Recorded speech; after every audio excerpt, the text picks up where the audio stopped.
Hello everybody, I am Jay Shady, the voice of reason, and it is Wednesday, which means it's time for some Q&A number 6. I'm a little on the sick side right now. My nose is stuffy, I'm coughing, I'm sneezing, so I'm going to try to just get this video done with. This probably isn't going to be the greatest video of all time. I'm probably going to sound horrible, but I'm going to do this. Alright, so let's start it off. First question. The WF18 asks, do you think the Shield should add a new member to their group? They don't have to. They could go finally with just the 3 members. They just need a new mission, a new objective. They need to have a new goal in mind. I don't know what their goal is. I don't know what the meaning to the group is and what they're after. They need to be much more better defined than they are right now. I mean, it'd be fun to add a new member to the group, but I wouldn't want it to be a really big name because they would take away from the attention of the younger guys. Maybe if it could be like, not a huge name, but kind of a big name. This way it could add popularity, plus it wouldn't take too much from the young guys, Like if it was like, let's say people were saying The Undertaker was leading the Shield. I mean, that would put too much more focus on The Undertaker rather than the Shield itself. But if it did that, or if they eventually picked up a new guy along, that'd be fine. Maybe it would add something different, but they don't actually have to in order to be successful. What they have to do, besides the way they've been booked to win matches, which is great, they have to start doing other stuff, some new stuff, some, more inventive things rather than the same old triple power bombs and the random promos that just don't make sense about justice anymore, because there's no justice that, there's no injustices that are going on that they're trying to make right. It's non-existent, right now. So yeah, that answers that. Next question comes from, let's see if I can find it. Okay, JKD. What would you do if you were the CEO of the WWE? And would that type of position or power go to your head? If I was the CEO of the WWE, I would lessen the show about John Cena, that's for sure. I would have John Cena turn heel. When I have John Cena turn heel, I would start to push my new number 1 babyface who I need, whoever I would decide that be. I would trim out all the excess from the roster, like your Great Khali, your Hornswoggles, your Santinos. I would start calling in people who actually care about wrestling, who have an entertaining personality yet can actually wrestle matches. I would stop with all this, this business initiative bullshit, this philanthropic, all this stuff, all this, apps, Twitter, and all this stuff, all the stuff that's like polluting the show and just all this excess fat. And I would get down to the core. What is this show about? This show is about a wrestling show with people trying to win the WWE Championship. It is that simple. But WWE has come so far away from that goal in mind, where it's about everything but the WWE Championship these days. That's what I would make the show about. This is, you want this to be a sport? Treat it like a sport. What do they do in the Super Bowl? Everybody's after the Vince Lombardi Super Bowl trophy. What do they do in baseball? Everybody's after the World Series trophy. That's what it should be about, and it's gone so far away from that. So that's what I would do. Make it more about a wrestling show. Make the championship be the be-all, end-all in the whole product. Bring up the other belts, the Intercontinental belt, the US belt, the tag team belts. Restore the credibility. Stop all this bullshit that's happening. I wouldn't worry about the fucking all these advertisers all being mainstream. I would worry about putting on an exciting wrestling show. If you have a good show, it is going to gain an audience no matter what, That's just how it is, word of mouth, Imagine all the people who stopped watching wrestling, they hear that this shit is good again, they'll come back, And the second part, would that type of position power go to my head? You can't answer that without being in the situation, Human minds are very fragile, and our ambitions and our motives, we could act a total different way in different situations than we thought we would. That's the funny thing about humans. That's what makes us flawed and unexplainable and unpredictable. But I don't think I'm that type of person that I'm very cool, down to earth, and modest. You know, I don't take anything too seriously. I don't take myself too seriously, so I don't think I would. But you know, who knows, right? And then JKD also asked me some follow up questions to that. Who would you fire and who would you replace them with? One person from the new generation era. So let's say I fired Hornswoggle, a person. Well, you asked the new gen era, you asked the attitude era, you asked the ruthless aggression, you asked the golden era, and the 50s to 70s. So I'm guessing this doesn't have to be realistic. You know, this is kind of like a fantasy thing, so I don't have to actually think realistically, taking into account guys' ages or that stuff.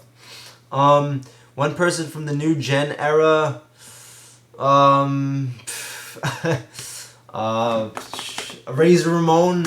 You know, if Scott Hall was like, you know, since this is just fantasy, of course that would make no sense the way Scott Hall, you know, is an alcoholic. Well, he's trying to sober up now, but you know, still, if this is all fantasy wise, I'd say fire Hornswoggle, bring in Razor Ramon. From the Attitude Era, fire Santino, bring in Stone Cold. From the Ruthless Aggression Era, fire Great Khali, bring in Kurt Angle.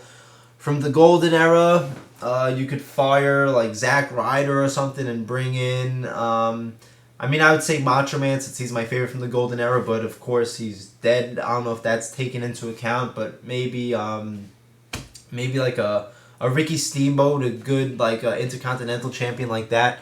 And one from the 1950s to the 70s that my knowledge of wrestling doesn't go behind the 1980s. The only thing I know before that is fucking like Bruno Sammartino. Here you go. Fire like Tamina Snuka. No, not Tamina Snuka. Because you know Jimmy Snuka's daughter or whatever. Fire one of the Bella Sluts. Fire one of the Bella Sluts and bring in Mae Young. There you go. All right. Thanks for the questions. Next comes from Joe J5. 2 questions.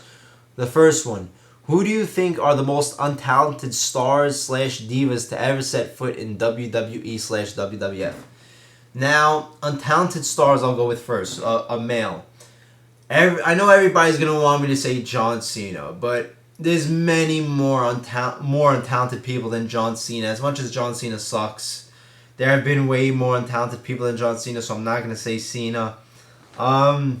My number one most untalented, I mean, this isn't the be-all end-all. I could, like, revise this if I really think about it. But coming off of, you know, short thinking, I'll say Giant Gonzalez. Giant Gonzalez sucked. You know, I mean, he couldn't sell. He couldn't do anything. He just had the most awkward way of selling moves. And it looks so fucking weird.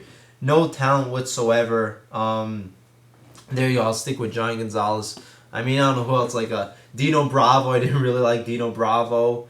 You know, Scott Steiner when he was juiced up on steroids, like, you know, when he was having that match with Triple H at the Royal Rumble. You know, there's been a lot of cases of untalented people.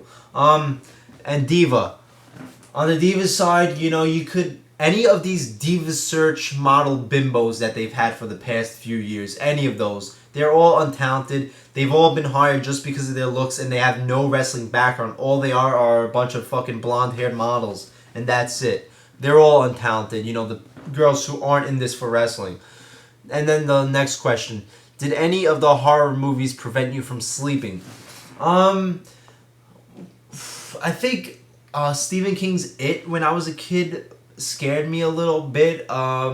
Like, I went down in my basement after the movie and it was really dark and I kind of got scared. I don't know how much it prevented me from sleeping, but also The Exorcist, when I went to see, they re-released it in the theaters, and I went at nighttime and I went home and I was kind of thinking about it.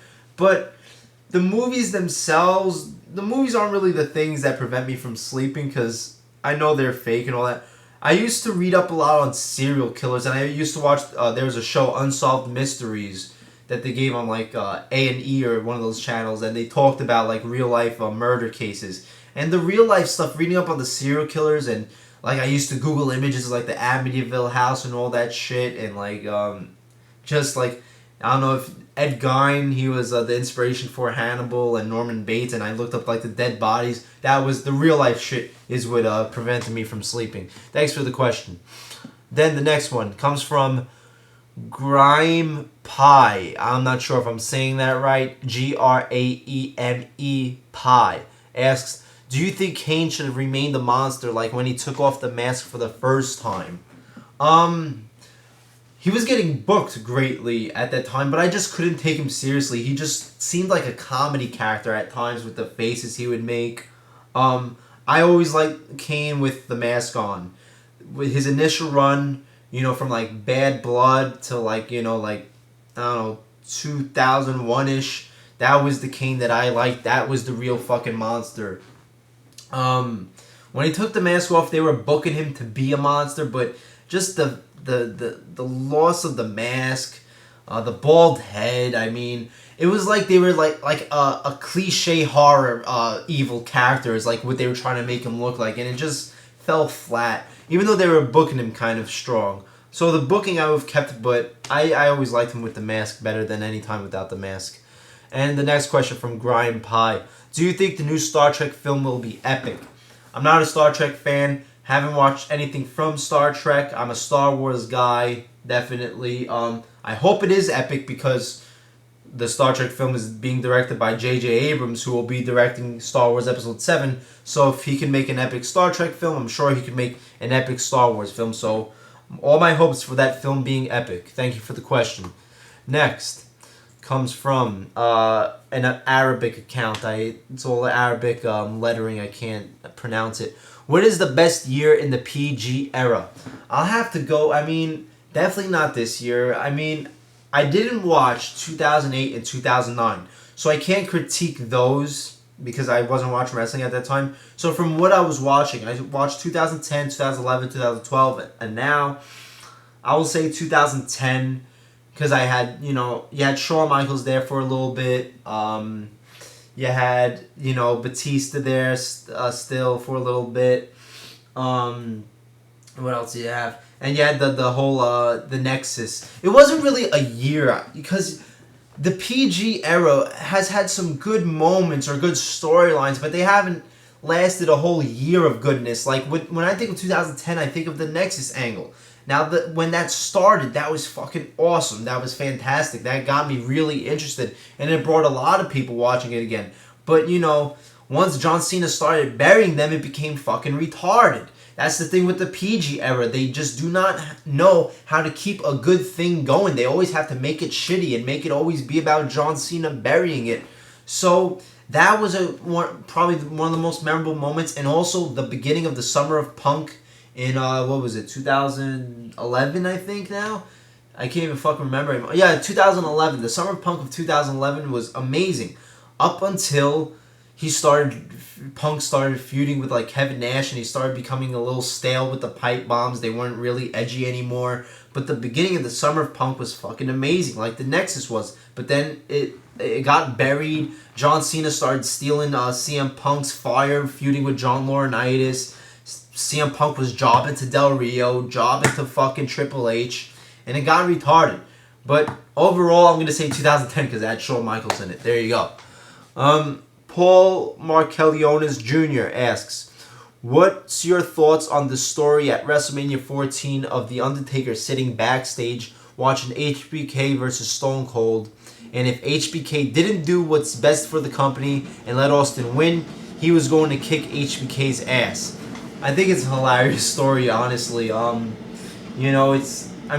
was able to fucking tolerate Shawn Michaels back in the day, so it makes sense. I don't know if it's true, but I wouldn't be shocked if it is true. That is a hilarious story if it is true. Some people have seen this, but heard it. Steve Austin, Stone Cold, has been doing a podcast recently.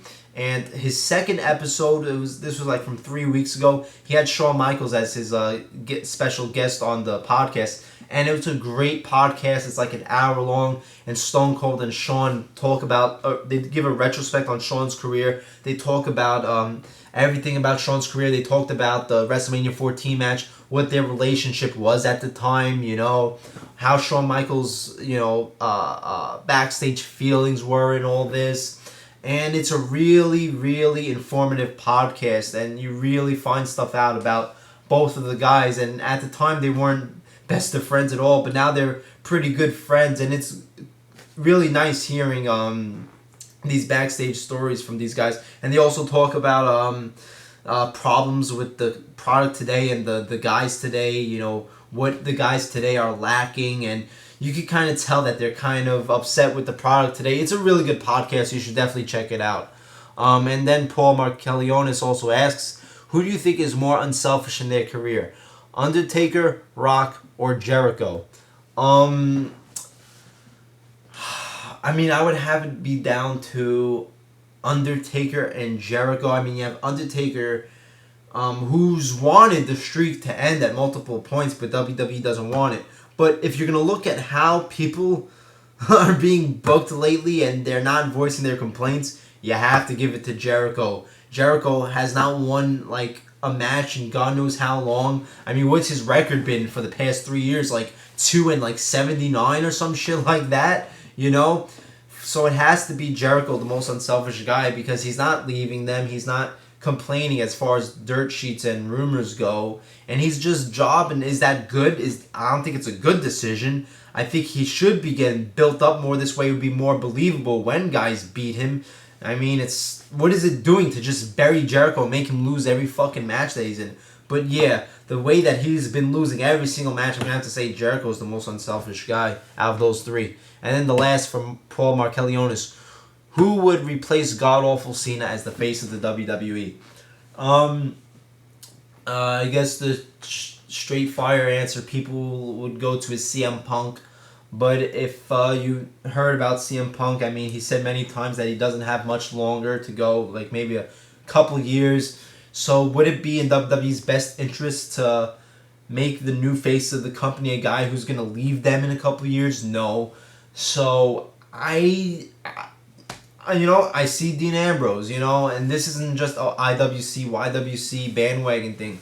I really see Dean Ambrose as somebody that's different, that's unique, that just adds something exciting and unpredictable that nobody else really adds right now. I could really see Dean Ambrose doing a lot in his career, and I'm really excited to see what he is going to do, and I hope WWE knows what they have in somebody like Dean Ambrose. I really want to see him start doing promos that isn't stupid with the Shield's non-mission, non-goal. I want to see a Dean Ambrose promo like he did in his indies where he has something to actually talk about rather than, oh, we're gonna keep justice going. We're gonna right all the injustices. I mean, that's getting old. But yes, Dean Ambrose, I think, the next face of the company. I mean, I really hope so. And I'm not one of those IWC, YWC people that just lives and breathes by what everybody else says. But this guy really just screams of uniqueness to me. Thanks for those questions. I think I have 2 more. I think I've answered 6 subscribers' questions, so 7 and 8 now. The next question comes from Andrew T. Andrew T asks a couple questions here. If Vince McMahon didn't become Mr. McMahon, do you think he will be doing play-by-play with JR or King? No way he'd be doing commentary. No way a man with this ego would be sticking himself to just doing a commentary role. He would be doing backstage stuff, just doing that, the business duties, running the show. There's no way he would want to be remembered as just a commentator. So, no way. And then Andrew T also asks, where do you see Austin's career going or WWF future going? His career, I mean, movies, more movies, I guess, that's what he talks about all the time, that's what he's always doing. WWF future, I don't know. I mean, he's getting old. I mean, what is he, almost 50 years old now? That's not very young, I'm not interested in seeing a 70-year-old rebel drink beers and ride monster trucks into the arena, Doesn't sound very badass. So, I know he's always said if the money is right and the situation is right, he would do it. But, I hope he doesn't do what The Rock does and come back and waters himself down. So if he comes back and he has to ward himself down, just don't come back at all. I don't see him coming back at this point. I think he sees like how dumbed down the company is and how watered down and just a shell of itself it is, and he doesn't want to ruin the Stone Cold name, the Stone Cold character by coming back. All right, Andrew T. A couple more questions from Andrew T. What did you think about Eugene? He says, I think WWE was making fun of special needs people. I have CP. Every time I watch a DVD that he's on, I think, Vince, really? You're making fun of retarded people. I have CP. I don't care hearing the word. If people think I'm a retard, I'm not. I'm not. I'm smart and I can think for myself. Yeah, Eugene was kind of a disrespectful character, you know. I felt bad for, what was Nick? I forgot what his name was, his real name, but felt bad for him, like, having to play that gimmick. You know, Vince McMahon is an evil fucking person, you know. He's dropped the N-bomb on live television. He's made racist characters. He's made fun of people, and yet this is the guy who I'm supposed to believe is going into this Be a Star initiative, Make-A-Wish Foundation with the best of intentions, you know? And of course you have PG people actually believe in this shit because they haven't been watching WWE for anything longer than the past couple weeks. They didn't see shit like Eugene and Vince McMahon saying the N-word and all this shit. And, you know, even recently, Vince McMahon making fun of JR's Bell's palsy. But yeah, Eugene's it's disrespectful to people like you, the Eugene character. So yeah, I understand where you're coming from. And then Andrew T asks, in school, did your school have special ed classes? Yes, they did. Every school I went to did. And then the last question, what's your favorite kill from the first Friday the 13th movie? Were you shocked about the plot twist? My favorite kill from the first Friday the 13th has easily the Kevin Bacon one. Kevin Bacon's laying in his bed, and there's like a fucking, like a sharp object, it's like an arrow or something, I forgot, goes through the fucking mattress, through Kevin Bacon's fucking neck. Fucking insane, grotesque, brutal fucking kill right there. Was I shocked about the plot twist? With, spoiler alert, if you haven't seen a movie fucking 30 years old, Jason's mom being the one who was doing the killing.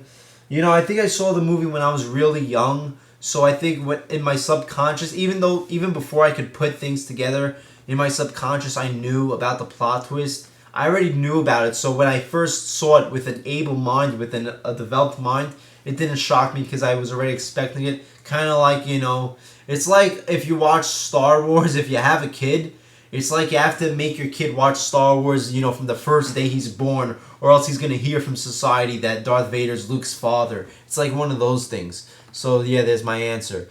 And then I think I have one more question. Yes, from Power Spying 1 Games. What is your favorite childhood console? Let's see. I had Nintendo. I had Sega Genesis. I had Super Nintendo. I had Nintendo 64. You know, PlayStation. I was still a kid when PlayStation came out. That pretty much cuts off the limit. PlayStation 2, I was like a teen when that came out. But my favorite, you know, Nintendo 64 was fucking awesome. A lot of fun. The fucking WCW NWO game was great. WrestleMania 2000 was great.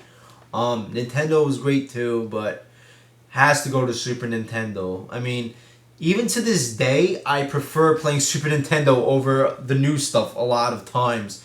The Super Nintendo was fucking awesome. I still have all those games under my bed, ready to go at any time. I always hook up my Super Nintendo. You had like the fucking like Tiny Toons game, the fucking Lion King game, which was a bitch. Indiana Jones, the Super Star Wars saga, that was so hard. That fucking game. Super Mario RPG, the greatest fucking game ever. Mario RPG was fantastic. Super Mario World. I mean, Super Nintendo was amazing, and so many great memories of me and my family playing Super Nintendo all throughout the night. And those games, you know, those games are so much harder to beat than the games today. The games today are very easy because back then in the Super Nintendo games, it's like once you died, you had to start from the fucking beginning unless you had Game Genie or some shit, you know? You had to start from the first level. So, you know, the thing was, there weren't a lot of levels in the games. There wasn't a whole lot of stuff in the game, a lot of content. It was like maybe, 8, 9, 10 levels? But you had to beat all those levels without dying more than like 4 or 5 times. That's what made it so hard. Today, the games have so much to them. Like, you have Grand Theft Auto, you know, it takes fucking days and days to actually complete everything going on because there's so much to it. But the gameplay itself is very easy. That's the thing. Like the Lion King, that fucking that level where you're facing the hyenas in the elephant graveyard. That is the hardest motherfucking thing. You could go days on end without beating that. So yeah, Super Nintendo was fantastic. I fucking love that console. There you go. There's my Q&A. That about wraps it up. I'm sorry if this is a shitty video, but I'm sick, so I can't really get, be all exciting and all that stuff. But yeah, if I didn't answer your questions, if you posted a question, inbox me a question, I didn't answer it, don't worry, don't fret, don't cry. All it means is that it's coming in a future Q&A video, either the next one or somewhere down the line. But here we go. This was the 8 subscribers that I got for this Q&A. I will answer the next questions. I already have a bunch of questions set for my next Q&A, but keep them coming. Keep this coming. It's fun. Every Wednesday we're doing this. It's a ball. It's a blast. It's what the cool kids are doing. There you go. I'm Jay Shady, the voice of reason. Like, comment, subscribe, and I'll see you later.